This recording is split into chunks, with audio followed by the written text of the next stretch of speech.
Hey everyone, thanks for tuning into another video. I really appreciate all the support that I got in the last video and wanted to follow up on that and provide a update because a lot has happened since Leadville, which was the last video, and there's a lot more that's going to happen. There's a lot more in 2025 that I'm excited to share. So wanted to give an update and share what's coming up for the rest of this year. So my last video was kind of a recap and a story about Leadville, and there's a lot of details that I didn't go into there. It was just kind of a big, long, overarching recap.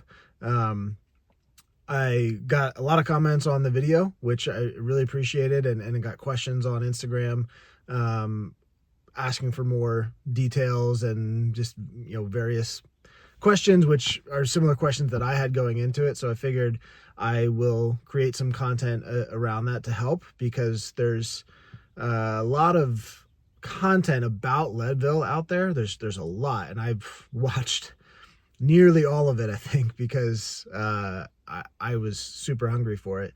But there's not a lot of content from beginners speaking to beginners for understandable reasons. It's a lot of pros or experienced people's trying to give advice, and it's a little different when you're going for the 12-hour mark, or just trying to finish, or you're coming from no experience. So I'm excited to share more about that, and hopefully that helps some folks. I definitely think it will, because I've shared a lot of that stuff with people who have asked, and they've said it was really helpful. And I just want to say thanks again for the people who've been commenting and sharing support and encouragement. It really means a lot. And what you may not know is that a lot of comments go around for someone like me, who's a really big person. I was 240 pounds on the day of the race, and I was 285 pounds around Christmas 2023. So like the start of 2024 is about 285 pounds. And I had to lose 45 pounds, or I ended up losing 45 pounds before Leadville. But still, starting the race at 240 pounds is heavy, especially for a race like that. And when you say things like, I'm going to do Leadville, I want to do Leadville, and people know that about you, a lot of the comments that I got were, pick another sport. This isn't for you. Fat people shouldn't do this. Big riders can't do this. You shouldn't be into mountain biking. That's a lot of the story that you hear. And there are many years when I just let that be true for myself, because it was really hard. I was kind of finding that those comments were true as I tried it, but I just didn't really know what I was doing. And so I was very happy and proud of the fact that I ignored that story in my mind and ignored those kind of comments and put in the work and did it. And I think there's a very positive side to social media, which is hard to see sometimes, especially in the world right now. But your comments of encouragement and support are an example of that, and I really appreciate it. And I think the other nice thing is that with social media, YouTube in particular, you're seeing people of all shapes and sizes, colors, backgrounds. They're all participating in these kind of events and telling their story, and you're seeing it happen. So it's, on paper, you might say that that's true, that big people can't do these kind of things, but then reality is a bit different. And I weighed 240 pounds, but I still crossed the finish line, and I think I have a lot more left in me. That was 5 months of preparation, so I'm excited to see what I can do with a lot more. And I think I need a full year, which I didn't give myself for 2025. So after Leadville, I took a little bit of time off because I was training pretty much nonstop for 5 months. As soon as I found out and I got what I needed, I made the commitment, I started training, and I barely missed a day. I think I missed 2 planned days in that 5 months, one because of sickness and one because of injury, and I still found ways to make that up. So I think that's what was necessary, but it took a toll on me. And after Leadville, I felt pretty wrecked. It took some time off, and then I had a really hard time getting back into things. And I found that my endurance was there. I went on vacation with my family and didn't have my bike, and I did some long, slow runs, and I had the endurance, which I thought was amazing. I was like, I haven't run this far, this easily in a very long time. But the speed wasn't there. And then once I started getting back into things like CrossFit, strength training, I didn't have it. The strength was not there. So that took some time to rebuild, like a few months to rebuild. And then I ended up hurting my back, pushing it a little bit too hard and potentially being fatigued. And I needed to, I couldn't walk for a couple of days. So I needed to take, like 2 weeks of rest. And surprisingly, I recovered, came back, and by the holidays in the beginning of 2025, I was feeling pretty good. I was getting more consistent in training, but that's not really how I want to go into trying the Leadville 100 again. I would really prefer to take a small break and then just kind of keep the training and keep the momentum going. The good thing is that I kept the weight off. I had gained maybe about 5 to 10 pounds back through that whole process. And then, that was it. I stopped there. So I'm 244 right now. So a few pounds heavier than the day I stepped on the starting line for Leadville, but I'm stronger. My FTP is higher than it was this time last year. So it's dropped quite a bit, actually. That's an interesting thing. My FTP has dropped significantly, about 10%. So my FTP was at 297 when the last time I had it checked, which is I think the week of the race or the week before the race. And so 297, and now it's at 271. And I think the low point, which is just a few weeks ago, was maybe 267. Yeah, I think it was 267. So it was exactly 30 watts lower. So that was really interesting and humbling, a little bit discouraging to see the drop so much. It totally made sense. I was not training consistently on the bike, and I was around November, December, I started to focus on strength training and not spending a lot of time on the bike. And then end of December into January, I started adding the bike back in, but it was still more focused on strength training and a little bit of CrossFit and just endurance rides on the bike. So it made sense that Trainer Road wasn't really keeping track of my FTP well, or just that my bike fitness was actually down. So it totally made sense.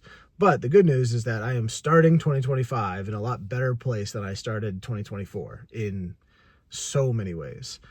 And I guess that kind of takes us to some major life updates for 2025. The biggest thing was that my wife had a baby. We welcomed a third child to our family just a couple weeks ago. He was born February 15th, right after Valentine's Day. His name is Rhodes Delano Johnson. And he's a healthy, beautiful baby boy. So now we have 3 incredible boys. We hit the jackpot. They're healthy kids. They're doing well. She's doing well. And right now, today is about 2.5 weeks from when he was born. I'm on some paternity leave, welcoming him to our family and just kind of adjusting and letting my wife recover and all that. And what's been really interesting is to see how I would be able to keep training, or if I'd be able to keep training after he was born. And kind of thinking ahead to that was the big reason that I didn't commit to the Leadville 100 in 2025. So my wife was supportive. We were talking about it nonstop, and I was debating back and forth, almost registered for it, almost signed up with the Leadville Trail Legacy Foundation, but decided 2025 just wasn't the right year with everything else that's going on in our family and the unknown. But I did commit to the Leadville stage race. So more on that in just a minute. Okay, quick scene and outfit change as I was eating into my training time to get on the bike, and I only have so much time in a day as life happens to go with a 4-year-old, a 2-year-old, and a newborn baby. So had to rush to change and get my warm-up in and start getting on the bike. And now I'm in the warm-up and not sure if I can talk clearly enough. So let's see if I can set this down for you.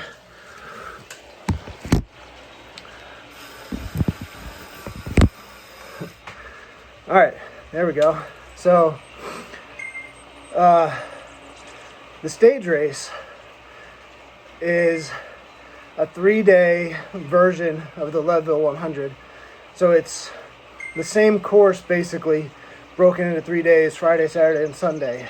And I've heard that it's the most fun of all the events. And if you don't know, the Leadville Race Series does events basically all summer long if you look at the run and mountain bike races. So a stage race, instead of starting at like 6 a.m. or whatever, you start at 9 a.m. and then you're done, a few hours later at the most, and you have the rest of the day. And there's a dinner and award ceremony, I think, after each day. So it's a pretty cool way to do it, but still, for me, quite a bit of a challenge and a different race too, because I think the average pace, average wattage and everything is going to be a little bit higher because you're breaking it up. So it's like day 1, start in Leadville, go out to Twin Lakes, go up Sugarloaf, down Power Line, up St. Kevin's, and then up Sugarloaf, and then down Power Line, and then do that kind of long, flowy stretch out to Twin Lakes. Day 2 is short, so day 1 I think is maybe 40 miles. Day 2 is short because it's just Columbine. Go out from Twin Lakes, summit Columbine, turn around and come back to where you started. And that one's in the neighborhood of 20 miles. And then pick up where you left off on day 3 to head back, so about 40 miles again. So that's what I'm signed up for. Still a bit of a challenge for me. I think that the time to be considered a finisher and get a finisher's medal is 11 hours of total riding time. There's no cutoff each day, so that's my goal, but I'm realizing it's going to be a bit of a challenge for me. Where I'm at right now certainly won't cut it. So I think it's been a really good choice to go with that, especially since I haven't been able to keep training at the same level since Leadville last year. And one thing that I found really useful last year was the tool Best Bike Splits. So bestbikesplits.com. You enter a bunch of information about yourself, your bike. You can upload events and rides in there, and it'll learn a little bit more about you. And then you can add a race course even down to the specific day and predict the weather. And then based on all of that, it'll give you a time. And I used it last year, and it was almost dead on. It's kind of scary. Like, I think I finished within 12 minutes of it, and it wasn't factoring in my stopping times, like stopping at an aid station. So that means it was basically right on, which is crazy. So using that same tool, it's estimating that my total time over these 3 days would be over 11 hours. So, right or not, that's the information I have to go on at the moment, and I'm just going to do the best I can, kind of like last year, just focus on every day, every week, following my training plan and sticking to what I have in the plan and the effort that I have and those kind of things. And then outside of that, I have a couple other local races that I'm going to do. So that I'm really excited for, and it'll be different. I did one event before Leadville last year. Wish I had done more, but it's just a lot to take in all at once. So I have a few local races, and I'm excited to share a bit more about those and the prep and everything, and treating the Leadville stage race as the main thing.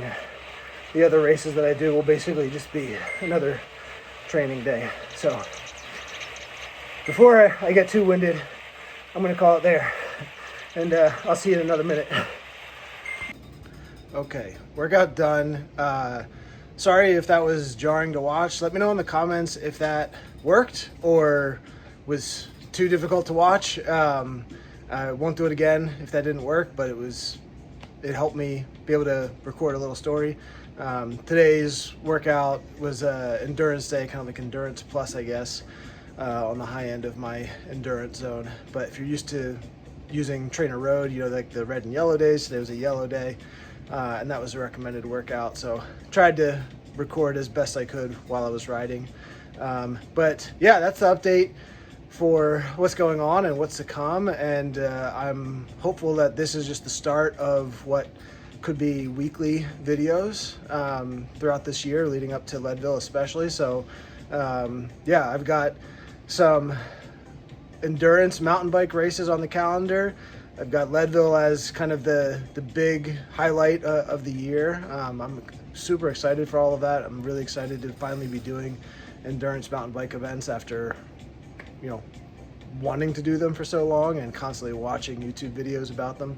And I might be the last finisher, but that's absolutely fine as long as I get out there and I'm on the course and finish. Then all of that's a major win. So that's a little update. You know, comment down below with what you want to see, or if you want me to address anything in the videos that I do each week. I'd love to know and love to answer those questions. So just let me know, and you know, keep in mind that I'm a beginner potentially talking to other beginners. I'm not trying to say that everything that I've learned is, you know, the absolute right thing or the best thing or anything like that. But here's a quick tip before I go. This Endurance Plus ride was really interesting because my heart rate was actually fairly low. It actually felt pretty easy. And the biggest thing that I learned in terms of how to train and the different training methods with heart rate and perceived effort and power was that heart rate and perceived effort would not work for me. And in talking to a lot of beginners, it does not work well for them. So invest in power would be my recommendation. Being able to track power on your bike and then having power targets as part of your training program, that makes a major difference. And I think that was the difference for me, because I noticed that my heart rate was not reliable. My perceived effort didn't match up sometimes with, a lot of times, with what my power zones were in any given workout. So I think that makes a massive difference, and there's so much technology and information out there on training with power. So that makes a big difference. But that's it. Hope you enjoyed the update. We're a family of 5 now with 3 little ones under 5. Got some big things happening this year, and I'm excited and appreciate you following along. So see you in the next one.